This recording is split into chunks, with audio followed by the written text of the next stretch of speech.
America వెనిజులాపై దాడి చేసి అధ్యక్షుడు మదురోను కిడ్నాప్ చేసింది. ఇప్పుడు ఇరాన్ పై దాడి చేసి సుప్రీం లీడర్ ఐతుల్లా అలీ ఖమేనీని చంపేసిన పరిస్థితి. సార్, ఇవన్నీ చూస్తుంటే బలం ఉన్న వాడిదే రాజ్యం అనే ఆందోళన స్టార్ట్ అయింది. ఇంటర్నేషనల్ ఆర్డర్ మారుతూ ఉన్నట్టుగా చాలా స్పష్టంగా కనిపిస్తోంది సార్. ఇంటర్నేషనల్ ఆర్డర్ లో మొదటి నుంచి కూడా బలం ఉన్నారు, కొత్త మారేది లేదు. ఎప్పుడైనా బలం ఉన్నదే రాజ్యం.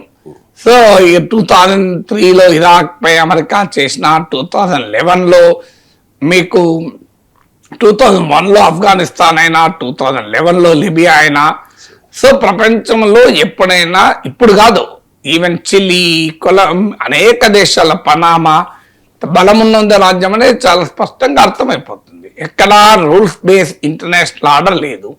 యుఎన్ చార్టర్ నరేంద్ర మోడీ ప్రభుత్వమే ఇరాన్ పై ఇజ్రాయెల్ యుద్ధం తర్వాత ఇచ్చిన స్టేట్మెంట్ చదవండి. Sovereignty and territorial integrity should be respected అన్నది. ఎక్కడ రెస్పెక్ట్ ఉంది? సో సావర్నిటీకి రెస్పెక్ట్ లేదు, టెరిటోరియల్ ఇంటెగ్రిటీకి రెస్పెక్ట్ లేదు. సో ప్రపంచంలో బలమున్నోడి రాజ్యం.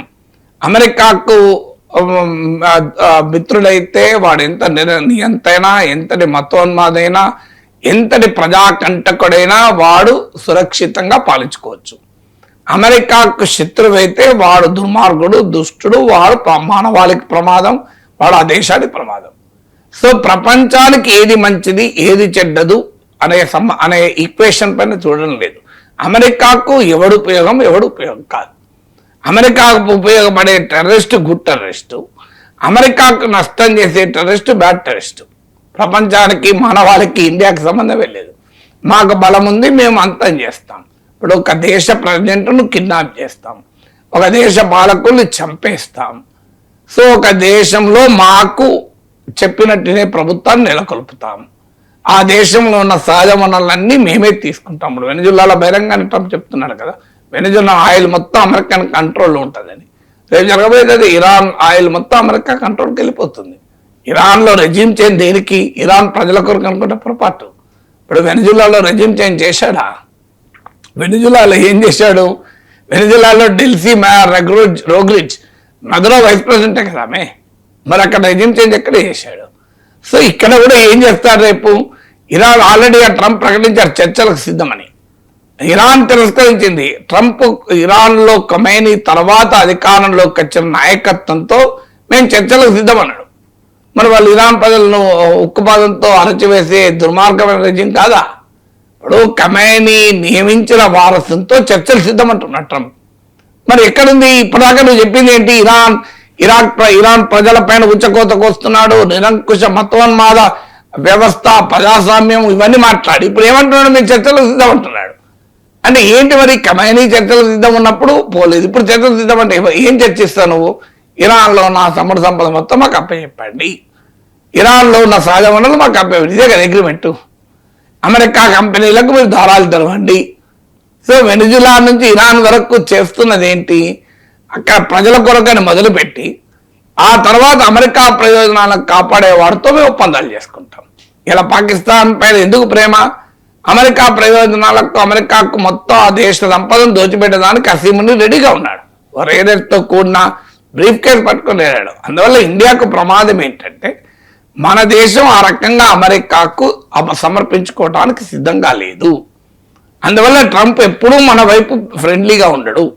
తమ దేశాన్ని మొత్తం సమర్పించుకునేవాడే అమెరికాకు మిత్రుడు. అందుకే నీకు ఇరాన్ అయినా, వెనిజులా అయినా, ఎక్కడైనా ట్రంప్ కోరుకునేది అది. సో అందువల్ల ఖచ్చితంగా ఇది ప్రమాదకరం. యునైటెడ్ నేషన్స్ లాంటి వ్యవస్థలు ఇలా ఫెయిల్ అయ్యాయి. అమెరికా ఈ చర్యలు చేస్తుంటే అడిగేవాడు లేడు, ప్రశ్నించేవాడే లేడు. సో కోల్డ్ వార్ పై రియల్ వార్ మొదలైంది.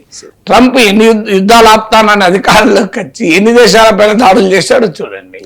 ఇవాళ రష్యా ఉక్రెయిన్ పై చేస్తున్న దాడిని అమెరికా ఆపగలుగుతుందా? మీకు చైనా రేపు తైవాన్ అటాక్ చేస్తే అమెరికా ఏం చేయగలుగుతుంది? ప్రేక్షక పాత్ర పోషించాల్సి ఉంటుంది. చూడండి మీరు, ఇది ప్రమాదకరం కదా.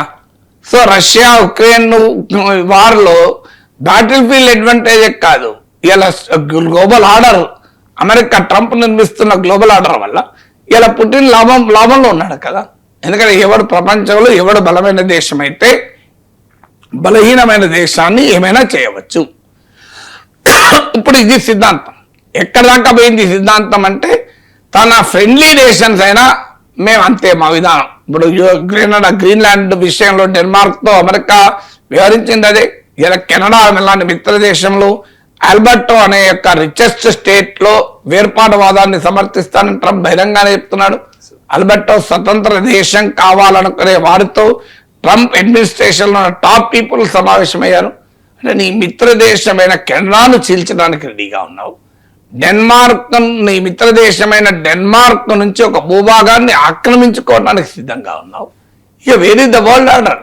సో కనీసం కోల్డ్ వార్ పీరియడ్ లో శత్రువుల పైన అటాక్ ఉండేది, ఇప్పుడు మిత్రుల పైన కూడా అటాక్ అవుతుంది కదా.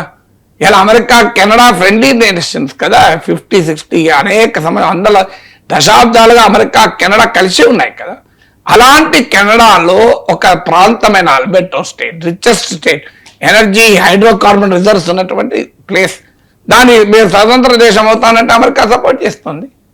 సో నీ ఫ్రెండ్లీ నేషన్ విడగొట్టడానికి ఆల్బర్టో వైపు చేసామని కాశ్మీర్ పై చేయదన్న గ్యారంటీ ఏంటి?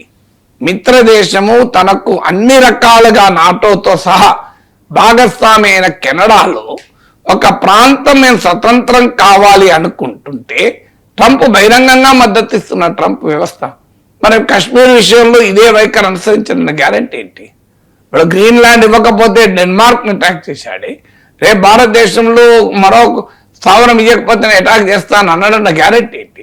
ఫ్రెండ్లీ నేషన్సే అంటున్నాడు. అందువల్ల ఈ వరల్డ్ ఆర్డర్ మాకేమి సంబంధం లేదు, ఇండియాకి ఏం కాదు అని అనుకుంటే చాలా పొరపాటు. మనం మోడీ ట్రంప్ కొరకు అన్ని రకాలుగా క్యాంపెయిన్ చేసినా మనకేమిచ్చాడు?